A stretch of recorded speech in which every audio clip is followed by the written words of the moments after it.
നേരം അങ്ങനെ പരപരാന്ന് വെളുത്തു തുടങ്ങി. ട്രെയിനിന്റെ 13 മണിക്കൂറത്തെ യാത്രയ്ക്ക് ശേഷം കുപ്പം റെയിൽവേ സ്റ്റേഷനിലെത്തുന്നു. എല്ലാവർക്കും നമ്മുടെ ബാംഗ്ലൂർ ട്രിപ്പിന്റെ സെക്കൻഡ് പാർട്ടിലേക്ക് സ്വാഗതം.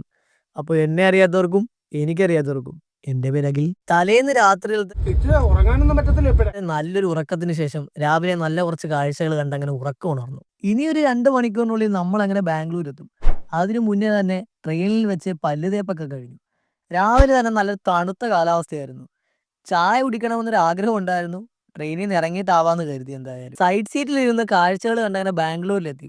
റെയിൽവേ സ്റ്റേഷനിൽ ഇറങ്ങി ഒന്ന് ഫ്രഷപ്പായി ഓരോ കോഫിയും കുടിച്ചു. വന്നിറങ്ങിയാൽ പിന്നെ ഞങ്ങൾ നേരെ പോയത് ബ്രേക്ക്ഫാസ്റ്റ് കഴിക്കാനായിട്ടാണ്.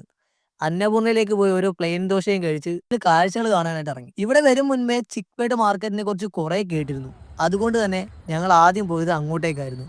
പോകും വഴി കുറെ ചെറിയ ചെറിയ കടകളുണ്ടായിരുന്നു. കൂട്ടുകാർ അവിടെ നിന്നൊക്കെ കണ്ണാടിയും വാച്ചും ഒക്കെ വാങ്ങി. വിലയെപ്പറ്റി പറയാൻ നമ്മുടെ നാട്ടിലെ പകുതി വിലയ്ക്ക് സാധനം കിട്ടും. ബാർഗെയിൻ ചെയ്താൽ അതിലും കുറയും. ചിക്പേട്ടിലെ സൺഡേ മാർക്കറ്റിനെ പറ്റി കുറെ കേട്ടിരുന്നു. പക്ഷേ ഞങ്ങൾ ചെന്നൊരു വെനസ്ഡേ ആയിരുന്നു. അതുകൊണ്ട് തന്നെ ആവണം ബാർഗെയിൻ ചെയ്ത് വാങ്ങാൻ പറ്റുന്ന പല കടകളും ഞങ്ങൾക്ക് അവിടെ കാണാൻ പറ്റിയില്ല.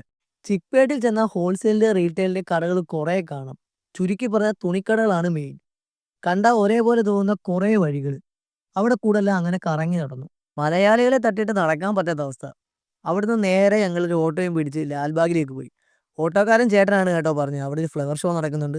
അങ്ങനെയാണ് അവിടേക്ക് പോയത്. ഇവിടുത്തെ റോഡ് മൊത്തവും ബ്ലോക്കാണ്. 5 കിലോമീറ്റർ പോകാൻ അരമണിക്കൂർ വേണമെന്ന അവസ്ഥ. ചേട്ടാ എത്ര നാളാകെ ഇങ്ക വണ്ടി ഓട്ടിട്ട് ഇருக்கு? 15 ഇയേഴ്സാ? പിടിതാനാ എவ்வளவு வயசு இருக்கு? எனக்கா இப்போ 30. അപ്പൊ തമിഴ് എപ്പടി தெரியும்? എല്ലാ ഭാഷ தெரியும். മലയാളമേ അറിയാം. മലയാളം പറയാം. മലയാളം, തമിഴ്, കന്നഡ പിന്നെ என்ன தெரியும்? வேற என்ன லாங்குவேஜ் தெரியும்? கன்னடம் இல்லாம இங்க ഹിന്ദി தெரியும், ഇംഗ്ലീഷ് தெரியும். അടിപൊളി അവിടെ ഇരിക്കും.